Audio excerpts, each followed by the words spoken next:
This is the introductory lecture for ITEC 320. This will introduce you to the videos that you're going to be seeing on this course and give you a little bit of background information on what is here. Now, if you are viewing this, you're probably a student at Radford University and you're in the right place. If you aren't, well, thanks for watching anyway. This course, or this set of videos, is going to cover procedural programming for our course ITEC 320, Procedural Design and Analysis.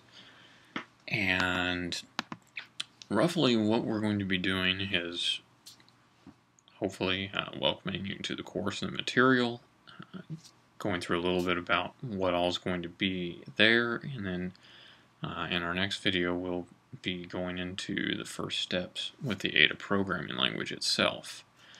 This course assumes that you have had at least 2 semesters or 2 classes worth of programming and that you're familiar with object-oriented programming. Specifically, we look at and use Java as the background language before we move into Ada. But that's not necessarily required. But programming and data structure knowledge is.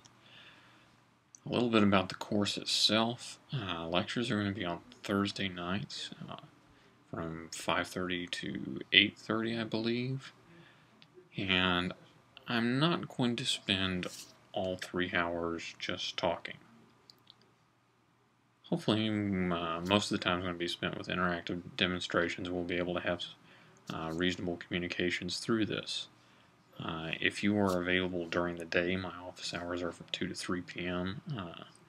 Monday, Tuesday, Wednesday, and Friday. If you aren't, I'll be available for an hour on Saturday.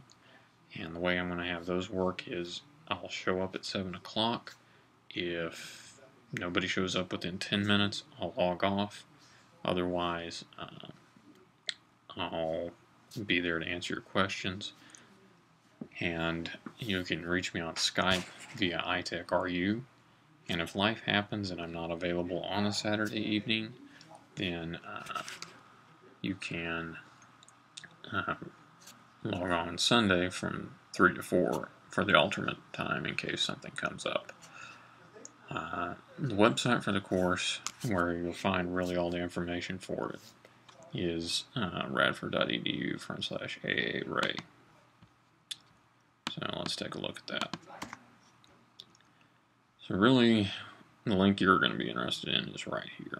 And this takes us to the ITEC 320 course. If you want a copy of the syllabus to print out for yourself, you can. Obviously, we're not in Cook 311, but there is a on-campus section of this class as well. If you want to have a link to a textbook, you can follow this link, and it provides all the information necessary. You'll find, if you want a copy of the lecture slides themselves, you'll find them here as well. And eventually, the homework and projects will be posted here. And if you want to access the compilers for use on your home computer, you can use these links to find those. Otherwise, you can use rucs.radford.edu and log in and use the software there. We'll be using Desire to Learn for submission. And if you haven't used that before, it's learn.radford.edu, and you can submit the work there. There'll be 3 or 4, maybe 5 projects for the course, and then these will be larger and spaced out every few weeks or so. The homework assignment or assignments for the course will be designed to not really require all that much work, but to take what you've learned in a lecture and to apply it and modify it. And there will be 2 exams spaced roughly on the 5th and 10th weeks of the semester if possible. So one of the things I do, it's going to be quite difficult because this is a YouTube video, but think to yourself on a scale of 1 to 10 how interested you are in learning a different language. And think about what's the largest program you've written. And the reason for this is this course is about learning new languages. Specifically, we're going to look at 2 procedural languages, Ada and C++. And we're going to look at ways to use languages and skills to help you write larger programs. And hopefully we'll have some time to talk and discuss this in class on Thursday. So there are a few advantages to learning new languages. You can obtain new skills, you can get a better job, or you can complete projects faster. And one of the reasons for studying procedural design analysis in this course in general and procedural languages is because it can help you when you go on to learn a different language. A personal example in my life. I was lucky enough to get a grant to obtain some iPod Touches, and part of that was to write software for them. And I've never used Objective-C before this situation, didn't even know anything about it, but I knew object-oriented programming and roughly what capabilities it provided. And because of that, I was able to pick up and use Objective-C in a week. Now, that's not just hello world, that's full productivity.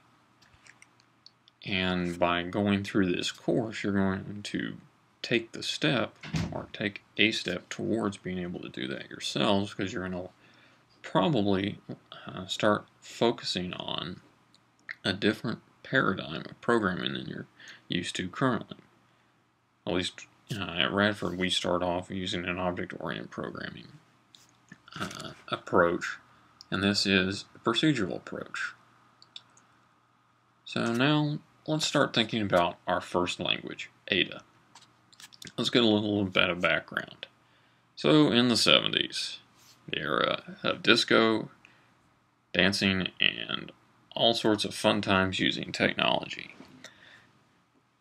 there wasn't a here's the language you use, and there's only one language to use at this point in time. Still isn't today. And when we think of a problem of having, say, 100 different languages, maybe some people creating them in their garage or things of that nature, it can be a good thing because, I mean, we're learning and you've got lots of diversity, lots of different ideas. But the problem is, well, if you've got software that is going to be used for a considerable number of years and has to be maintained across multiple departments and used by multiple people, those languages have to be well known and well supported. If you have so many different languages running around, you run into lots of issues, especially when it comes to maintenance. And what they decided to do was to have a design competition. And they were looking at how can we create a language that's going to solve all of our problems. And you can imagine how unwieldy and complicated and how big of an issue this could be. Now, Ada isn't quite as bad as the Swiss Army knife you see in front of you, but in some senses, that's the idea behind it. Now, the result of this was a procedural and object-oriented mixed language. It has support for multi-threaded applications, has generics and templates, and its major focus is on reliability and maintenance.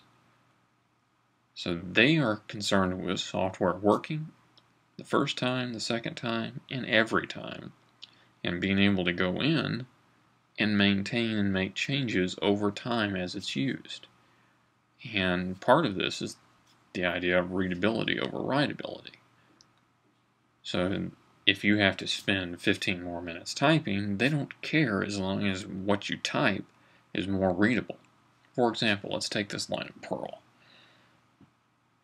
Unless you've really worked with regular expressions in Perl before, it probably doesn't make any sense whatsoever. And if you're trying to change the pattern matching for this, it's not going to be all that easy. So the designers of Ada wanted to get away from this. And this ends the first introductory tutorial for this. The next one will deal with the actual languages themselves.